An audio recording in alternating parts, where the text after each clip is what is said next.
Welcome to the show. This is Life by the Page. Today we're joined by Zinhle Mpungose, a cultural strategist. She's going to first enlighten us about her background and what she does. So could you please tell us a bit about your background and what led you to where you are today? Well, good morning, Langa, and good morning to all the viewers and all the young people. My name is Zinhle Mpungose. In terms of background, well, I come from KZN, born in Anda, spent the first few years of my life Olundi, which was a very different environment from Inanda. You guys, because you're young, you wouldn't even know what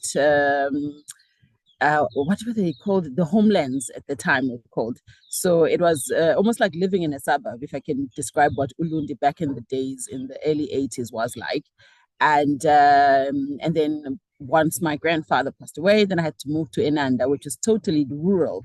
And in terms of that background, what I found that, it taught me a world of possibilities and it changed to my worldview because it made me to change how I see the world, from a cushioned, very safe suburban type of living, being thrown unexpectedly by life into a very different space, where I didn't know anyone and a totally rural space. And it taught me resilience and that I can achieve a lot of things by myself because I had to become self reliant.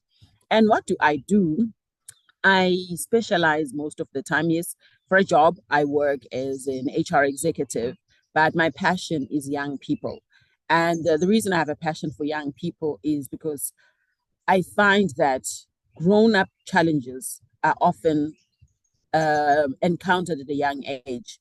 And I believe that if I'd had a coach at a young age, and when I talk about a coach, I don't mean a sports coach, but a life coach. And for me, how that came about was when I saw Tiger Woods. But so back in the days, Tiger Woods was the real champion. And I felt that I had in my sense that, you know what, if every child had a parent like Tiger, and we all had a coach like Tiger, we would do amazing things in life. We would conquer so much because we'd have someone who is in your corner. Like in boxing, there's the guy in the corner who's your coach. And when you have been Sure. beaten down, been boxed out, and you are out of breath, he's there in your corner and he's only focusing just on you to encourage you to say, "We've got it. You can still do it. Change the jab upward or sideways." So for me, I felt that, you know what, if all young people had an opportunity to just have someone who's in their corner, who only speaks positive things, encourages them, tells them that, the challenges we are facing is not the end of the world. You've still got more in you and you can still throw a good punch at it. So that made me to become a children's life coach. And at the moment, I coach university students, much as it's called child coaching, the certification is children's life coaching because yes, it's designed by Americans, but if you look at American education, it's totally different from ours, right? What they have in the elementary schooling, which is for us primary school, we only get that at high school, right? So the tools that when they say it's for life coaching for kids, for us, you are finding that someone at university from life experience, according to the first world country, they are still at elementary, right? And so I work with them in terms of just starting from your worldview. How do you see the world? How has your past shaped you? And is that what you want to make the rest of your life be? And how can I transition from being a teenager into what's the phase towards adulthood, basically, but it's still a very delicate space. So that is what I do. Yes, I work as an HR executive, but the passion is in children's life coaching, which happens to be university students. Such inspirational what you do, because like you've spoken about mentors, and like most of the time you find, in an average South African, you don't have like those guidance or compasses, shall I call, for the Mhm. greatest direction. Because of one of Tyler Piz's, I was listening to another successful entrepreneur. He was talking about world, like in a world view. So the world is like a circumference. So Yes. So as an average person who has no direction, who has no like vision, who's influenced by society and like and those all those negative influences and stuff like that, they will hinder our progress. But without that exact compass that you have on your fingertips, let's say for an example, I'm in the middle, I'm in the equator, right? And I'm trying to move towards the south. My Hmm. direction is towards the south.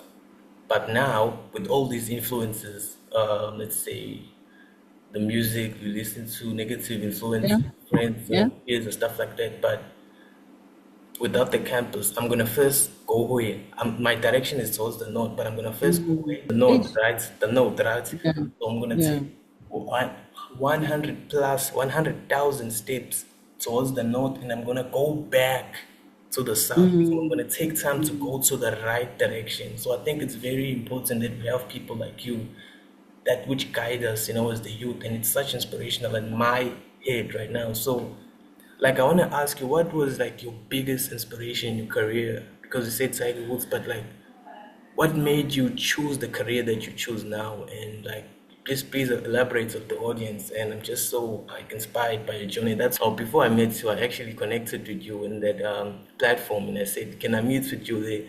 And then like Yeah. before you went out after your speech, I think it was a great speech. Yeah. So just please tell us more about your inspiration and you. Yeah. Even when I was younger, when people used to ask about role models, for me, I used to say my role model almost was my imagination. And it might sound crazy, but because of the difficult transition that I found myself as a young person, and I remember making you guys an example of having to literally fetch a 20-liter or 25 liters of water without anyone showing me how to do it. Having been shaped and formed in a very safe suburban space and then going to rural and finding that, you know what, you are on your own. And being on my own stretched my imagination because there was no TV. There was no luxury of much of a radio because the radio required a battery. So without electricity, that forced me to start reading. And my early days of reading, I remember there was a chap that I used to like reading. His books was Ken Follett, and Ken Follett, as well as I'm forgetting the other one, but they had spy books. For some reason, I liked spy stories, and I think with spy stories, when you're a spy, you will live in a world that is foreign from yours, and you need to tap into your own personal resources to get out of sticky situations. And I found for me, it made me think, right, when I have challenges, what do I have within me? And how do I pick up this bucket of 25 liters when there's no one to show me? How do I connect with the stranger that I find at the water fountain to ask them, how have you guys been doing it? So it taught me to get out of my shell, to tap into community, and to look more inward for strength than look outward. But it was largely through reading of lots of books. And so one of the first jobs also that I did when I was in high school was being a tour guide at a museum. And again, that came because I just happened to understand history, South African history, a lot more than other people because I read a lot. And I realized that, you know what, with education, the world is your oyster. You can do anything, and everything you want is inside a book. Someone out there has gone through what you're going through and they've written it somewhere. So, from a role model perspective, I would say it was a lot of reading. I loved reading because it gave me a world that I'd never seen. It allowed me, I used to say it almost like I'm traveling. So the books allowed me to travel because even my first scholarship um, to train as an accountant, I found it in a book, right? So my first job was through a book, reading. So for me, if I were to anchor, the main foundation for me was reading and reading and reading. And there was a saying that I found that if you want to hide something from a black man, put it in a book. And for me, I turned it around to say, if I want to find something, it's in a book.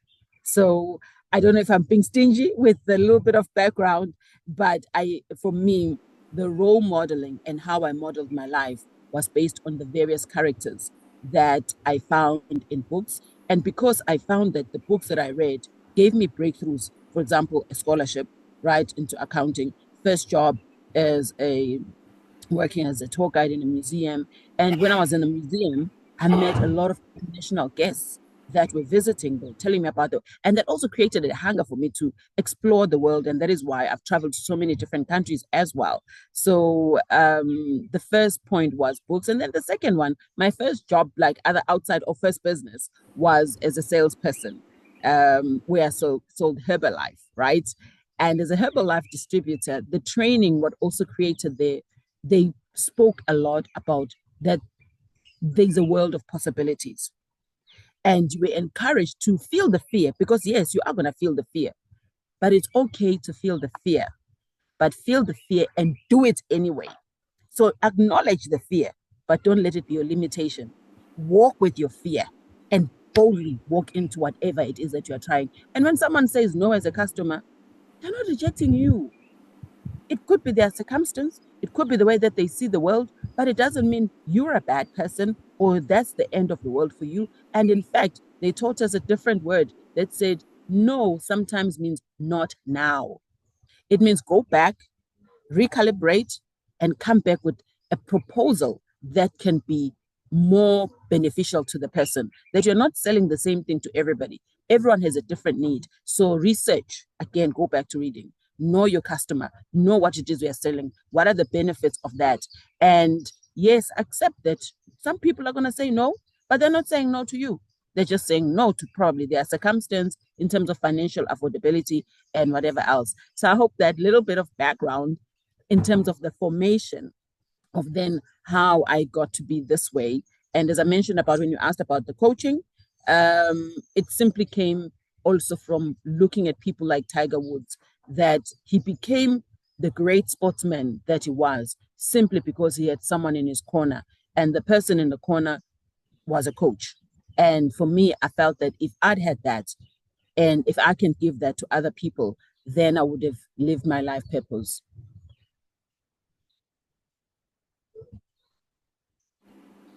Thank you. That was so much information.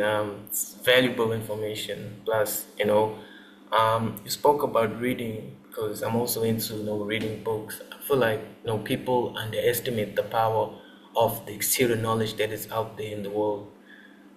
So, for basic sense, there's this thing where you think you know everything. You're narcissistic because you have like about Mm, 10K followers on Instagram. Now you think you're the it. You think you're the know yeah. you're the person who knows everything. But let's be truth. That's the truthful. There are people who are better than you. You know. Mm, So it's like the thing. When a baby when a baby starts walking, he puts those first steps and he tries to walk, and then he falls back down. And even people, how do you learn speaking English? You learn from your teacher. How do you learn how to speak Spanish or whatever? You learn from people who know how to speak Spanish. So there's knowledge that is out. So I think that's very crucial to for an average South Africans because I saw the stats that people who regularly read in South Africa, I think they're less than 15% for an average South African. So that's oh, yeah, so that's very, very groundbreaking, and it's very sad news for South Africa. So that's what we're trying to change. That's what my content is based on. It's based on mm, the entrepreneurial journey and how we could visualize, success stories. Um, mm, because now we're getting into the digital space. So these yeah. in this information, all these stories should be put out in some way or some space Mm, where every mm, person can see. Oh, it's Oroch Mama Bolo. Oh, Ellen Craig, the founder of Mixtates. All these yes. guys, Zinhle Mpungose, Yeah. yes, all these Yeah. guys. How they did it, and I feel like I'm trying to put that into context, into inspiration, into a platform that everyone could see, and that this is how I want to change things. But let me get into now another question that I've been trying to set out, so trying to put out there, for Uzinhle Pongos. So I've seen now you're a life coach for students and stuff like that. You're doing all these amazing things, but now let's get into the setbacks of what hindered your progress because like most times you always have bumps in the roads. There's always bumps, you know. There's always setbacks. There's always problems. Those situations whereby you think, okay, now life is not going the way I'm planning it to go, and I don't know how I can feel. I don't, you know what I'm saying? Like it's very difficult. Yeah, yeah. Yeah, Very, yeah. it's troubling. It's not easy now. I'm struggling. I don't have food on the table. Everything is tough. I just want to know about those situations and how you came across them, you know? Because, yeah. Sure. Yeah. So one of one of the things when you are starting a business. So okay, I'll go back to one thing that you mentioned around the 15% of our people who are reading, right? And what is said is that we are living side by side with people who've come from generational wealth. Now, generational wealth is not only financial wealth, it also comes from generational wealth of knowledge and experience, where parents who were startups 50 years ago, 70 years ago, 100 years ago, you are the first one in your generation. If you are not reading, if you're not having those people from their experiences, where are you going to get that from, right? So, but anyway, back to the failures. Um, when when I spoke about the worldview, right, as to how have I overcome the various failures, because I've had plenty. I mean, there was a time where I lost almost everything, my house, my everything. And my mom was like, yo, you and I, you're going through a job experience. You know, I don't know if you know Job from Berlin. I still remember the last thing I had, I was wearing some Chanel shades in around 2002, and I went to a meeting somewhere in Santon. And I literally forgot those in the bathroom. I was like, okay, that's a nice last thing that shows that once upon a time, I had a business that was thriving and I could afford branded items in the way I used to dress. But what I found was a lesson in all the different ways that I failed was how I viewed failure. Remember when I spoke to you about the worldview? And as an entrepreneur, the first thing that you need to conquer is your mindset, how you process information. What meaning do you give to things? And when you see yourself failing, do you roll up in a big ball and cry and say that's the end? Or do you look at it as a lesson, like how when you're in school and you fail your essay and your exams and your lecturer gives you feedback? That's basically life giving you feedback. You take your exam paper and say, Ish, yeah, ne, I didn't look at that. I didn't look at that. You don't stop your degree. You don't stop your studies and say, I've ended. So for me, what I found was that because I had mastered the internal voice, what I speak to myself, because again, being isolated in rural area, it forced me to start being my own friend and hearing my own voice.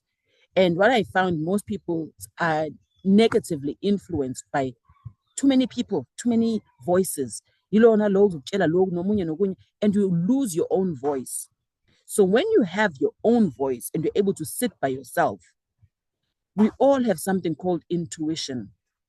Or if you're a believer, it's the Holy Spirit who's able to whisper wisdom to you and tell you, no, man, Lang, you actually didn't calculate your costings correctly. Like with my second business, when it failed disastrously, I thought I was already making it happen because within the first 3 months I'd made R500,000. So I thought, oh, I'm good. I can set up an office. I can have a reception. I even went to look out for a fancy reception desk. I can hire people, open a call center. But I hadn't actually done my research properly in terms of what did I need to have in place. So I ended up with um, overheads that were so much higher than my revenue, and my costs were much higher than my revenue. But when that failed, it didn't stop me from saying, okay, this is the end. But I took it as, what lesson can I take from this? I didn't read the market properly. I didn't understand the rules of the game. And unfortunately, I'd also been sued out of South Africa. For me, it was okay, where can I try out the same thing? Where are other opportunities? So the lesson, unfortunately, when you're in a startup, It's never going to be smooth sailing the first time. Um, your thinking is very important. So you need to acknowledge your reality without judgment, right? When you acknowledge the reality, you don't judge yourself, because when you speak with yourself in a voice of judgment, it's very discouraging. Then dissect what went wrong in order to extract lessons from that. Then leverage your support according to those who have succeeded in that way, so that you can continue to believe in yourself. And then in the next plan, develop small wins, because remember, your ego has been boxed. You failed. So the next plan, you're going back into the ring. Find, okay, my micro wins. Why are the micro wins important? They boost your confidence again. You celebrate. Ish, yeah, now I can afford water. Awuthi ngiphuza amanzi. Kuyanyukela phela, angiphuza amanzi. Kuyanyukela. Right? Then remind yourself, why am I doing this? Because your why is important. Your why will keep your eye on the goal. Why is this important? Why am I doing it? And why do I need to stay on the course? I hope that helps. I think that was about 5 bullets almost. Was it? Yeah, definitely. It was, but Okay, the quite sixth one I forgot is gratitude. Be grateful. Be grateful that you even had the opportunity to try. Be grateful that you didn't die and collapse from the loss of all that money you went, oh my God, and all my time and everything. Hey, hey, I'm alive. Hey, I'm saying, how to get names. I'm happy. I've still got it. Gratitude. That's it. yeah. So like for a person who's interested in your business or like wants to get to know like what Zinhle Mpungose is doing like in a business, what's the structure, what is happening in like how is the industry evolved over the years, you know, because technology and innovation is constantly changing. That's one of the questions, like that's what the content is based upon, you know. Um, Okay. and also like in a woman who's starting a business, like how can a woman start a business nowadays? Because most of the women, like in my research now, I think they're mostly developing consulting companies. I don't know if you're in the consulting space, because like I think most women like consulting, you know, helping operations scale their businesses and stuff like that. So that's what I see most companies. I want to know what you do and tell the audience what you do and like how is the business going? Like, what's the structure? What are you selling? You know? Okay. So for me at the moment, because I'm also a parent, I decided when I was younger, my view was always good. I've got nothing to lose, right? And that is why I even went and set up a business in Nigeria in 2002, with very limited funding. You guys are living in a different space where there's a lot of funding vehicles available. Mine, and it goes back to the lessons as the first, my first lesson being a wellness distributor, like I said, Herbalife distributor, right? The first lessons that were learned there was around start within your circle of influence. Your circle of influence, and you find that with most startups anyway, the funding, yes, there might be funding vehicles, it's true, but they're going to want a business plan. They're going to want you to have financials. Also, what's up my financials when you just woke up today with the concept? No, it's true. It's unrealistic. Where are you going to get financials from? And who's going to do them for you? Where are you going to get the money to have someone to do those financials for you? And for a business plan that really works, you need a consultant, right? To going to do that. Where are you going to get the money from? So, but when you look at the circle, and that's where that comes from sales, when you do door-to-door sales, you're not going to go and start selling something from in a different foreign space. So when you look at the people around you, firstly, the concept that you have, are you solving a problem? And is there someone who wants to buy the problem? Because if you're just coming up with something because you copied, you saw Nogzola doing XYZ, and according to your view, Nogzola is not such a great person, therefore I too can do it. Because I think that's where we go wrong. You look at your neighbor and you think, you judge your neighbor, number one, and say, no, but Nogzola is not such a great person. I'm better, therefore I can do it better.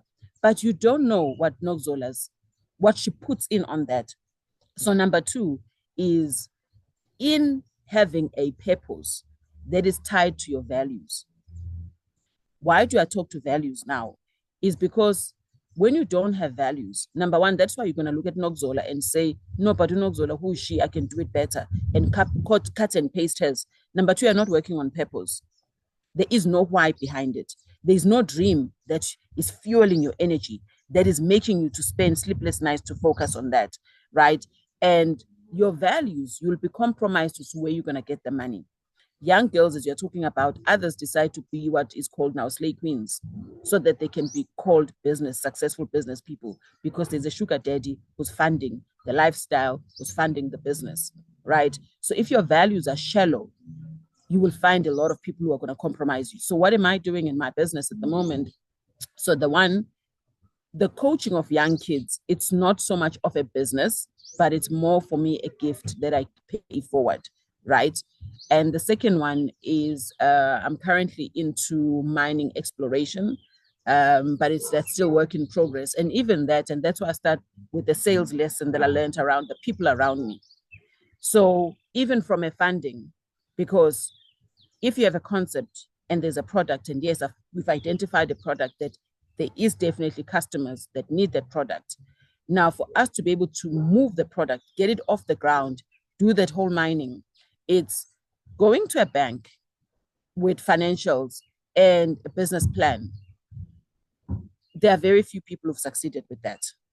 But from the network of people that I've built over the years who know me, who trust me, that's where the funding conversation is happening. That's where the funding in the start has come from, because it's people who trust me, they know me, they understand who I am, they know my values, and they're aligned with theirs. And that's what we're doing. And then on the other side, to keep the lights on, obviously, and make sure that my kids are not compromised, it's working at the moment, a full-time job. So, but when you start a business again, you need to have that reality, right? How am I going to keep my lights on? Because if you can't keep your lights on, the dream is going to be killed by the discouraging fact that you can't eat. You can't eat your dream. Just like, like people, they fall in love. Oh my God, and then we're going to get married. I did that also when I first got married. My mom said, love is not going to put food on the table. What's the plan? Nizodlan, right? So being practical and pragmatic in approaching your business. So you have the concept, you believe in it, you have a value system, you have a good network of people that you've built relationships over the time, and your business is aligned with their values, and there is a customer and a demand for that particular concept that you've got, then they can believe it. And when you calculate and you do the calculations and the research that you've done, you can do it. But also you need to be able to have a stream of income that's going to pay for the fuel, that's going to pay for your airtime, that's going to pay for you food and everything else. And as you're saying, your data to be able to continue to research and expand your whatever you're proposing. So that is what I would say has worked for me, and I would encourage to young people to also follow that same thing around have a purpose, have it aligned to your values, have a network of people that they believe in you, whose values are similar to yours, who will believe in your cause. That's why you can be able to approach them for that small amount of funding initially, whilst you're waiting for the bigger thing. So start incrementally instead of going for the big bang. That was wisdom right there. So I also want to know, like, because you have so many responsibilities as a mother, as a businesswoman, and also an employee, in big corporation. I want to know, like, how do you balance that lifestyle? Well, it is a stretch, but we all have the same 24 hours in a day. It's about priorities. And remember, when I said starting with a purpose and having a dream that you believe in and driving for that. And right now, I'm having a conversation with you on a Sunday morning. Um, Sure. so, why does it matter to me? Yes, this message matters to me because speaking to young people and encouraging them matters. I could have given an excuse that I've gone to church, therefore I'm not available. So, it's about balancing your priorities. When do you do what? So there are certain things that I do in the evening. So, for example, on the mining element, And the networks I'm talking to, some of them are in the US, some are in the other parts of Africa. So it means that work gets done in the evenings, right? So my employer's time, which is during the day, it's when I'm fully engaged in being productive on that time as well. But it also requires me to be healthy, because for you to be able to push yourself within the 24 hours that everybody has, you eat healthily, exercise. So which means at times I have to wake up at about 4:30 or 5 so that you can be able to go to the gym a little bit to exercise, because when you don't exercise, your mind also takes strain. So it's making sure that I eat well, I exercise, and I segment my time and prioritize what gets done when, and be disciplined with those things. So it also means, and because I've come across some young people who've lost their friends because they're focusing on the dream. And I've said, no, don't dismiss all your friends, because you also need to be a social being. You're a whole person. Rather plan and segment everything. So it means I make time to be with my friends at a particular period in time, and you communicate to people that I'm available for socializing at this particular time, and you stick to that. So being authentic as well and staying true to that path that you've created and a journey map that you have for yourself. Thanks. Wow, that's thank you so much. And just one last question because I've taken quite some of the time today, and it was actually a pleasure having you on the show. I wanna get into this, like, what advice now? Advice to aspiring entrepreneurs, aspiring women out there that are just looking up to you, and they actually want to get to the specific level that you're currently at right now. As average South Africans, most of us are like unprivileged, come from unprivileged backgrounds and stuff like that. So I want to get into that section where now you're taking us through a path where you're actually advising us, telling us, watch for this, don't go for that. Those the business is not those are scammers, like all those Oh, things. Yeah, please just. right. Okay. So the first thing around the advice, right? Your network, the network of people you keep and surround yourself with, right? Because there's a saying that you are the sum total of the five people around you. So if that is where you're going, look at the people around you. Are they where you are? If none of the five are where you want to be, seek out advisors and mentors who are already at that level, right? And be willing to invest in those relationships.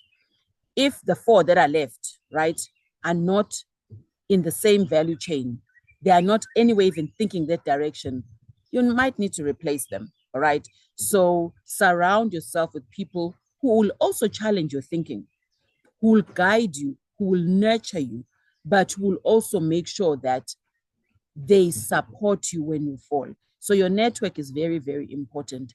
And that's why you would also seek those advisors, whether it's financial, any type of advice of where you are. The other one, the second one, is check on your assumptions and make adjustments where as necessary.